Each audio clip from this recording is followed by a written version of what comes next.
Previously in Passerine Chapter 6.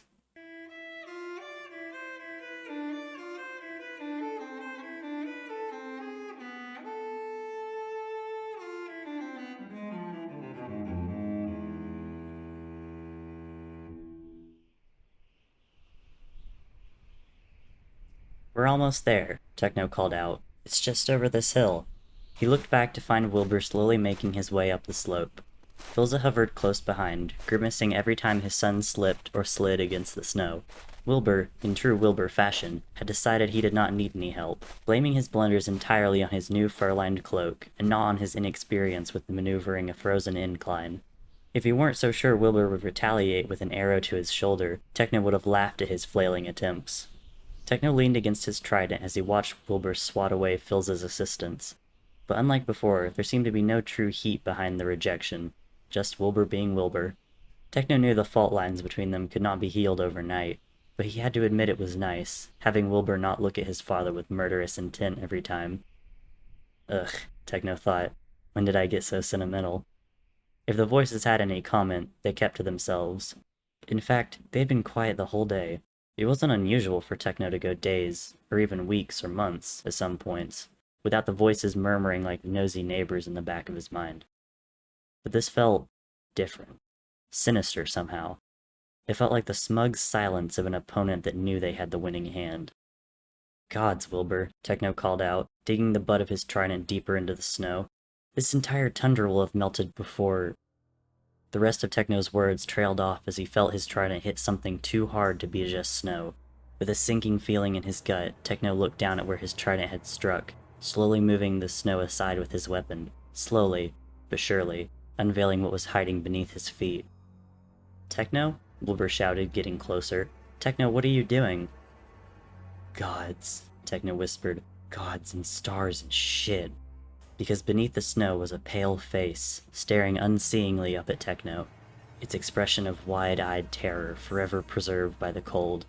His heart hammering in his chest, Techno ran until he crested the hill that overlooked what was once a bustling town but was now something else entirely. He could hear Wilbur scrambling up the hill behind him. He knew Wilbur would see it eventually, but still Techno turned back around, catching Wilbur by the shoulder before he could realize the full extent of the devastation. Wilbur, Techno said solemnly, I need you to know this isn't your fault. Wilbur's brows drew together. I don't... Listen to me, Techno demanded in a voice that he had not used on him since they were tutor and pupil.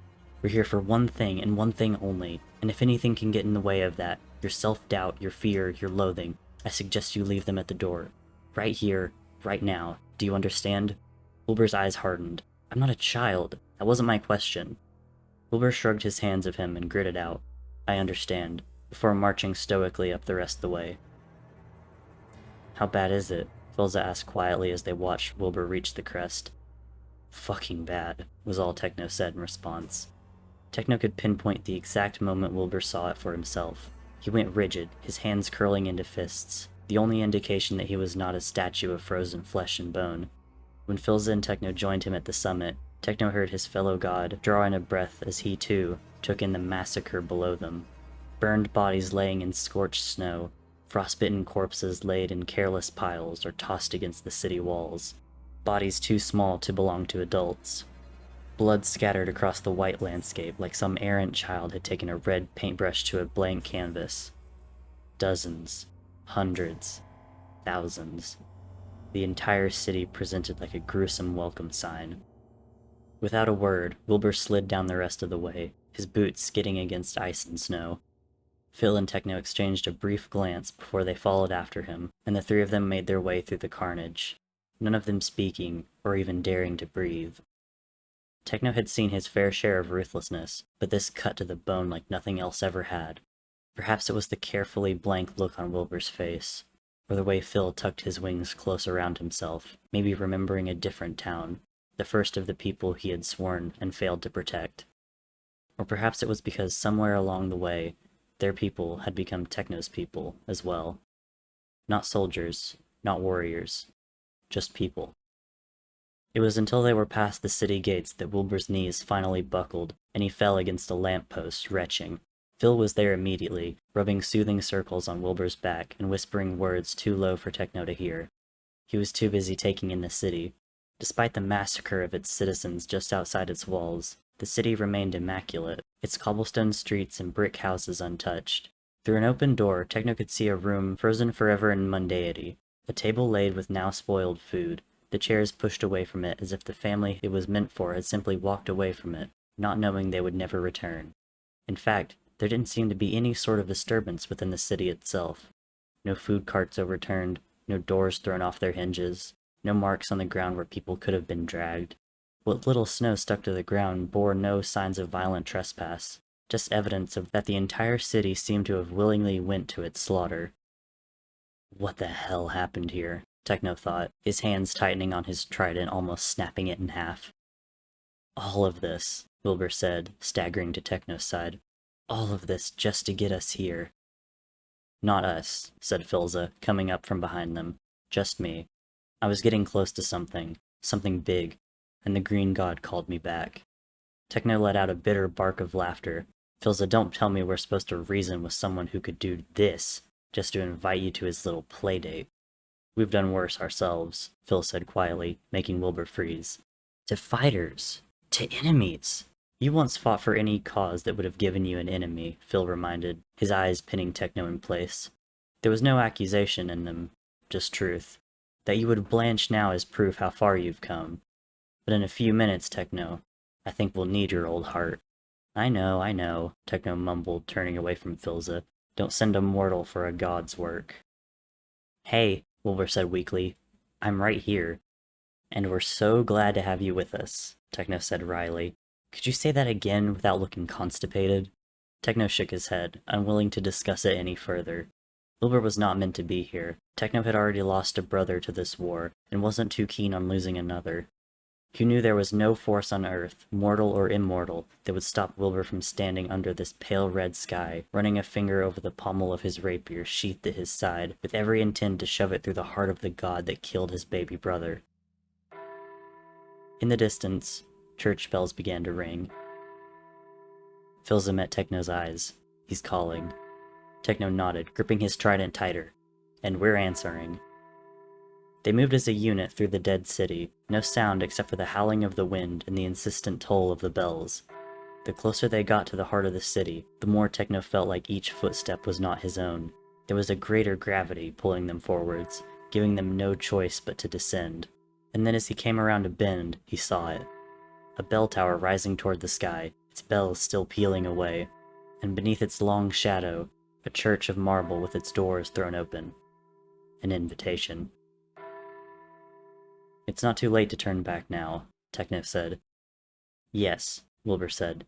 It is, and climbed the stairs to his apotheosis. What else could Techno do but to follow? They walked into the church, and found him immediately. He was sitting on a pulpit of marble, his legs dangling over its gilded edge. He was calmly reading a book, eyes leisurely moving across the leather-bound pages. His eyes were the most striking thing about him, an unnatural shade of green that reminded Techno of overripe grapes, sour instead of sweet and rotten to the core. The rest of him was unremarkable, save for the fact that he was wearing nothing more than a faded white tunic and trousers in the freezing cold. He would have passed for a mortal. Curly dark blonde hair tucked behind his ears, hands wrapped in bandages up to the knuckles, and a face that could have been a face Techno passed in the streets 1,000,000 times over without remembering it. No obsidian wings or eyes the color of fresh-drawn blood. A man, not a god. Philza and Techno exchanged a glance. Is this really him? The quirk of Techno's eyebrow asked. I have no idea, Philza's shrug replied. Green god, Wilbur said loudly, stepping further into the church. We have come to demand the man, the god, raised a finger to silence him, not taking his eyes off the book. Wilbur glanced back at Techno, his face in open disbelief.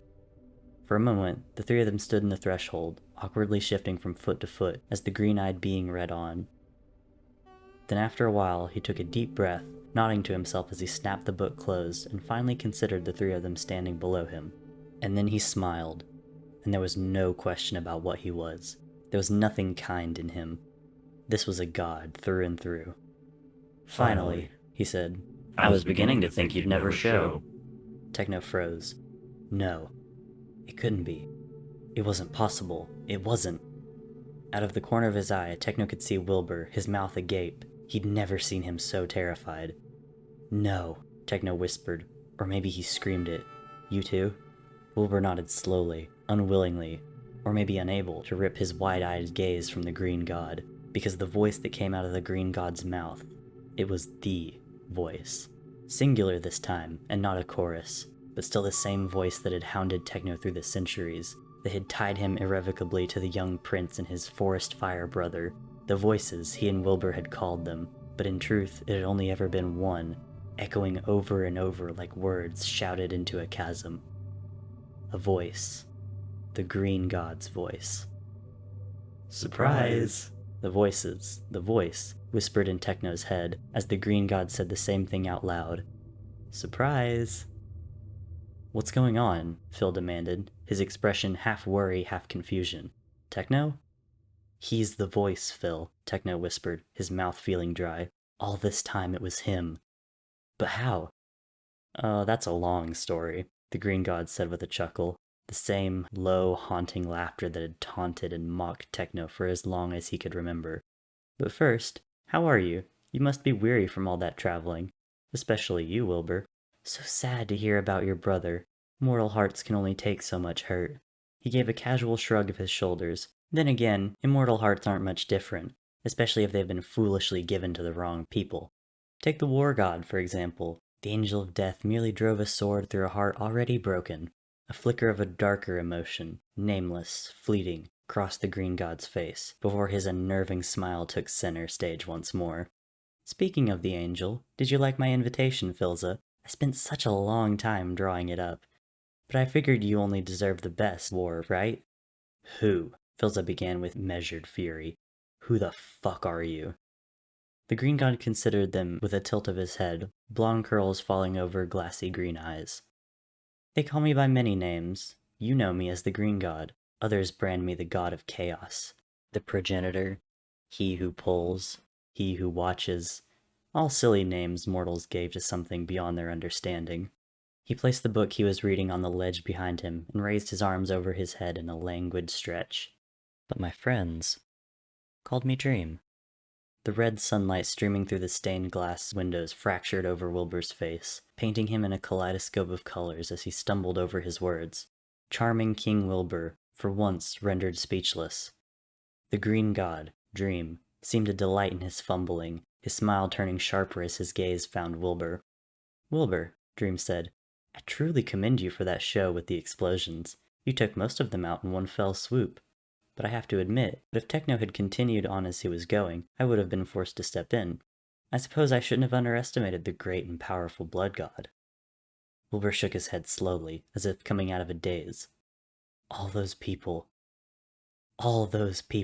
his voice trembled. "Why? How?" "Those are two very different questions," Dream said cheerfully. "So why don't we start from the very beginning?" Phil had no idea what was going on. All he knew was that every instinct in his body was telling him to fight, to reach for the sword strapped across his back and draw it against the smiling man at the other end of the aisle. But he also knew that beside him, Wilbur and Techno were standing, transfixed, and it was not his call to make. The two of them were twin students, waiting for answers from a far wiser teacher, and Philza could understand that desperation, that ceaseless drive to find answers by whatever means necessary. He'd found himself lost in that feeling for nearly a decade. Wilbur and Techno had been waiting for this conversation all their lives, and they hadn't even known. Phil was not going to take the chance away from them, no matter how much he wanted to drag them both so far away from here. So he stood his ground and listened. Dream's knowing smile seemed to be directed straight at him. "First things first," said the green god, leaning back on his bandaged hands and considering the three of them carefully. "I think you must have noticed this already, even if none of you had the words to name it. This is not the first story told. This is not your first life, nor will it be the last." Out of the corner of his eye, Phil saw Wilbur stiffen and Techno jerk forwards. He moved discreetly closer to them, a hand on the pommel of his sword, even as his head swam with the green god's words. Dream's smile only widened. "You are royalty now, but before you were simple soldiers, sometimes strangers on your own separate journeys, sometimes rebels against a shared cause. Sometimes happy, but more often not." He He gave a soft laugh. There was one time you were enemies, tearing each other apart until there was nothing left but bones. What the hell are you talking about? Techno demanded, his red eyes blazing, incensed by the very notion of standing on a side where Wilbur was not. I'm talking about different plays, Technoblade. Dream spread his arms wide, as if welcoming them all home.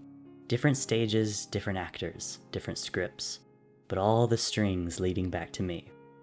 Phil did not want to believe it. Even as he stood there with heavy disbelief, his mind raced through all the times he'd felt like 10 different people trying to live in one body. An echo, not a voice.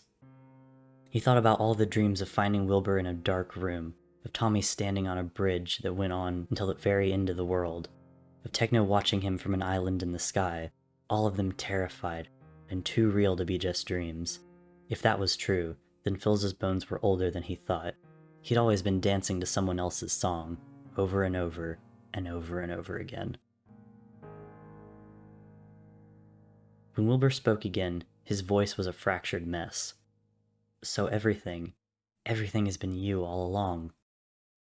No, Dream's expression was full of mocking pity. Not everything, just the big things. All the small, intimate details, all the character. That was you. To put it bluntly, Wilbur, I may have put those soldiers in your path, but it was still your choice to carve a bloody path through them.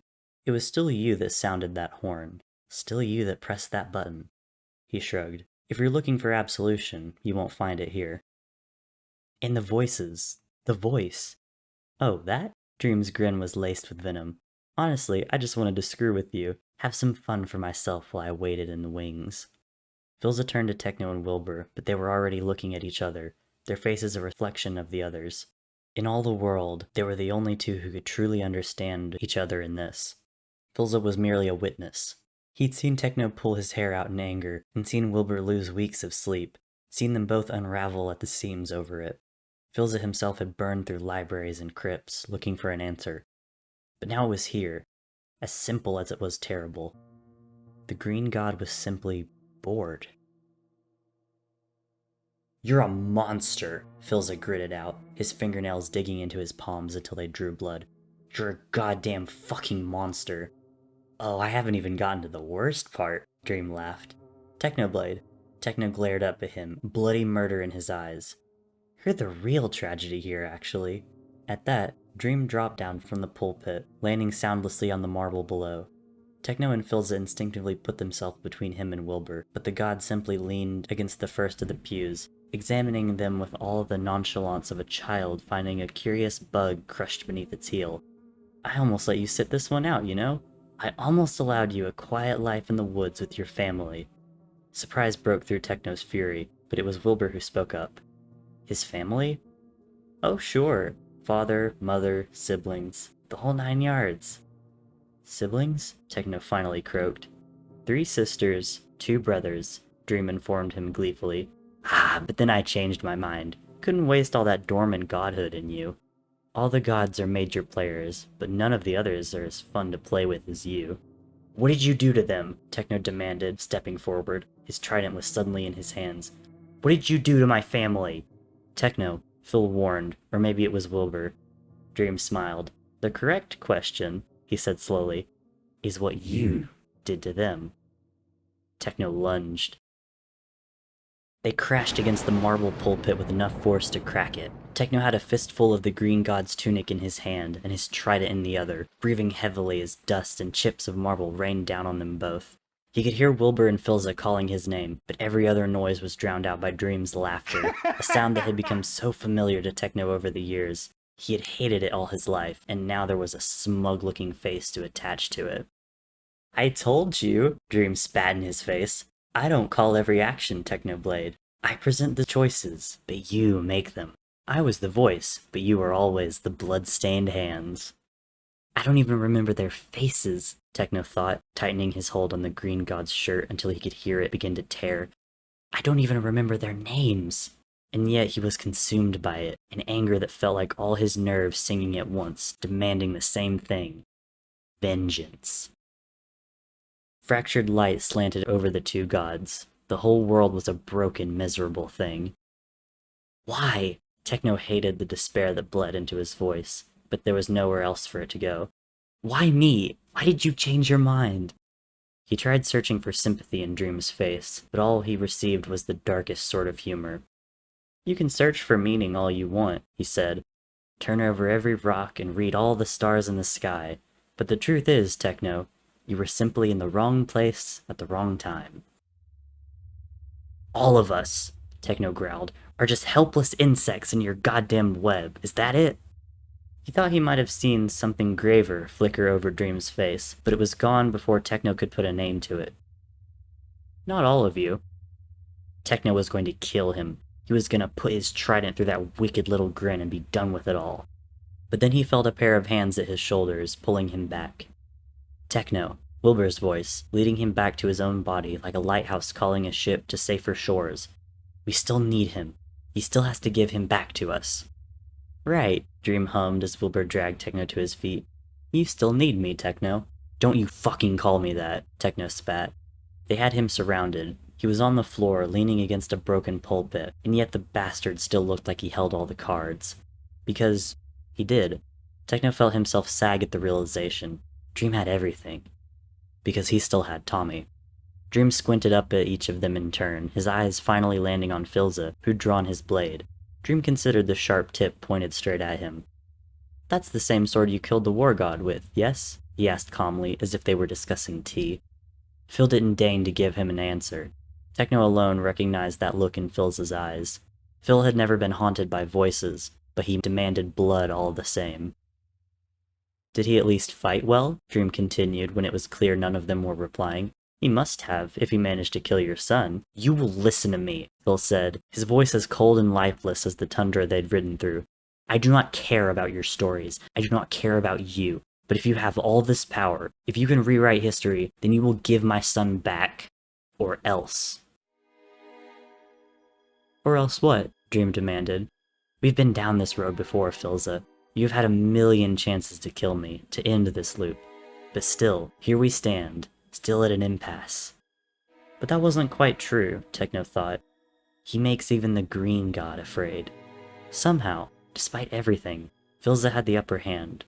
But one glance at the man told Techno he was just as clueless as he had been in that snow-covered cave. He was there, the key to everything, nameless and out of reach. What the hell are you, Filza? And another thing, said Dream, slowly getting to his feet. He leaned against the ruined pulpit and considered them all with a strange expression. Giddy, almost. I only write the histories, Filza, plentiful as they may be, but even I do not have the power to rewrite them. Once performed, an action cannot be reversed. Once penned, an ending cannot be restored. Wilbur stiffened. What does that mean? But a monstrous sort of chill had already settled into Techno's soul, even before Dream threw his head back and laughed, and said, It means I can't bring back the dead. Your brother's gone. For good. How many times, Filza had wondered, could a heart break before there were too few pieces to make it whole again? He had seen mortals survive the cruelest fates. They would lose homes and livelihoods, friends and family, and still they would pick themselves up the next day and soldier on. But there was a breaking point. Filza had witnessed that too. But when did it come? Was it the second loss? Or the third? The sixth? Or did it only take one great tragedy to bring a man to his knees? Even the most fortified wall can fall with a single well-placed blow. Even the strongest god can fall with a single, well-placed heartbreak. No. Filza's sword nearly slipped from his grip as he tightened his shaking fingers around it once more. You're lying. You must be. Why would I lie? Dream asked, his golden hair just shades darker than Tommy's used to be. You said it yourself. Resurrecting your son is the only reason you need me. Why would I give that up? There was a terrible sound, like the screech of a dying animal. It took Filza a moment to realize it was coming from his own throat.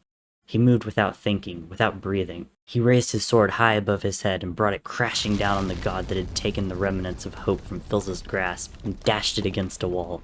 His blade shattered the marble pulpit, cutting the book the green god had left on top of it into shreds of leather and paper. But when the dust settled, he found Dream standing unharmed, a few paces away, looking unimpressed. I hadn't finished reading that, Dream complained. And it was just getting interesting, too. And then there was Techno, taking him by the shirt and throwing him through the nearest window with all the force a blood god could muster. He crashed through the stained glass, disappearing into the snow beyond. Phil and Techno were quick to follow. They bounded over the shattered glass, not even feeling it cut through their skin, weapons out and ready for the slaughter. This, at least, was familiar. The angel of death and the blood god, raining bloody vengeance. This was their role. This was who they were. Dream had been flung against the wall of a building behind the church, and he sat in the rubble like a king lounging on his throne, his grin as lazy as it was malicious. "So," Dream said, "I take it you're angry with me." Philza flew toward him, kicking up cold snow in the violent wake of his wings unfolding. He slammed his foot against the green god's chest, reveling in the sickening crunch that came with his head cracking against the debris. His sword was at the god's throat in an instant, cutting a single red line across the pale skin. "I will enjoy taking you apart," Philza thought. "If I shall spend eternity suffering, then so shall you." "I never promised you anything," Dream said quietly, gazing up at Philza. "All that foolish hope. You're the one that went searching for it. You saw patterns in the sky, and then blamed the stars for your own wrong interpretation." Suddenly, his hands shot out, gripping the blade of Philza's sword so tightly that blood dripped down from his palms. With surprising strength, he pushed the blade down until it was resting against his heart instead. "Go ahead. Tear through me. But I'm not the one who left one son on his mother's deathbed and forced a crown on the other. I'm not that kind of monster." "He was 15, Philza croaked. "He died for your war at 15. "And you abandoned Wilbur at 15, the green god sighed wearily. "They grow up so fast, don't they? Pity, you were only there for the end." He brightened. "Speaking of Wilbur, I never answered his question, did I? Of how I did all this?" He let go of Philza's sword to gesture at everything. The empty town, their shattered universe, their strange story. "I don't care." Philza steadied his shaking hand and prepared to plunge it through the god's heart. After years of fighting, he had figured out exactly where to slice without killing. Death would be too kind a god than this monster deserved. "Well, you should," Dream laughed. "Look behind you, Philza." Phil would have cut off an arm before he took orders from him, but there was something in his words that made Philza's blood freeze over. Slowly, without moving his sword away from the green god's chest, Philza turned. He saw Techno making his way toward them, his unbound hair falling over his face like a burial shroud. His trident glistened in the dying sunlight as he spun it expectantly in his hand, ready to be Philza's fellow executioner. Behind them, standing at the window they'd crashed through, looking numbly out at the scene, was Wilbur. As Philza watched, still as stone, Wilbur slowly drew his bow. A slender hand reached back into his quiver and produced a single arrow. He knocked it and aimed. Straight at Techno. "Techno!" Philza screamed in warning. Techno paused, tensing in confusion, and then he followed Phil's frightened eyes back towards the church. Phil could see Wilbur's hands shaking. His mouth formed a single word in his wide-eyed fear. "Techno?" "Aw, Wilbur," Dream's voice, the voice that had plagued Phil's sons for years, now plaguing him too, as he found himself unable to move, or blink, or breathe, or think. "Why the long face?" Wilbur began to smile. "Will?" Techno asked, uncomprehendingly. There was no world, no universe, no god-ridden stage where Wilbur could do this to him. And yet here they were, standing across from each other, strangers once more. That was not his brother's smile. Those were not his brother's eyes. "Will!" Techno said again, a plea, a prayer, a pardon. And Wilbur let the arrow fly.